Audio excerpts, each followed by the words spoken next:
Mina olen Märten Männiste, ma olen laulja, muusik ja näitleja. Õpin hetkel Eesti Muusika- Teatriakadeemias, seal on minu erialaks interpretatsioonipedagoogika ning töötan Tallinna Muusikakoolis kitarriõpetajana. Ja üldse annangi üle Eesti aktiivselt kontserte, osalen erinevates tele- ja filmiprojektides näitlejana ja hobikorras mängin jalgpalli FC Nõmme Unitedi esindusmeeskonnas.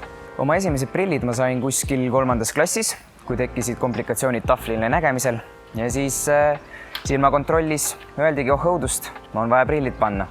Ja ajapikku see miinus veel süvenes ja lõpuks see välja tekkinud miinus lihtsalt segas igapäevaelu toiminguid nii palju. Ei saanud jalgpalli mängida, ei näinud seal vastasmeeskonna mängijaid, ei näinud tiimikaaslasi ja ikkagi kontserte oli ka väga kehv anda, sellepärast et sa ei näinud publikut, sa ei näinud nende emotsioone. KSA-s laserprotseduur läks väga edukalt. Enne seda mul isegi ei olnud ootusi. Võib-olla väiksed hirmud olid kukla taga, sest et kunagi ei tea, mis võib juhtuda, mis sind ees ootab. Aga kui ma koha peale jõudsin, siis need muremõtted said väga kiiresti ajutatud, sest et ma nägin, kui professionaalsed ja meeldivad inimesed seal mind ümbritsevad. Ja see keskkond oli väga meeldiv. Sa nägidki, et inimesed hoolivad sinust, sa teadsid kogu aeg, mis sinuga tehakse, sest et nad rääkisid sinuga, mis mulle hästi meeldis. Ja protseduurist mul on kaasa võtta ainult head mälestused. Taastumine läks väga kiiresti, isegi kiiremini, kui ma arvasin.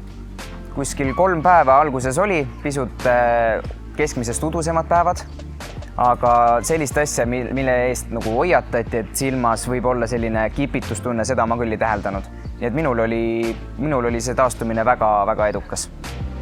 Nüüd peale laserprotseduuri ma saan nautida elu täiel rinnal. Ilusa ilma korral ma ei pea kandma neid tobedaid topeltprille, ehk siis miinusprillid ja päikeseprillid. Prillikandjad, ma arvan, teavad väga hästi, millest ma räägin. Saan käia jalgpallimurul muretult mängimas jalgpalli ilma tundmata muret, et ma ei tea, läätsed kukuvad üldse mängimise ajal silmast ära. Ma saan anda kontserte, ma saan näha publikut 100% nende emotsioone. Ja mis kõige toredam on see, et ma päeva lõpus tunnen, et ma olen välja puhanud, et mu silmad on puhanud, et pea ei valuta, nagu oli tihti läätsedega päeva lõpus.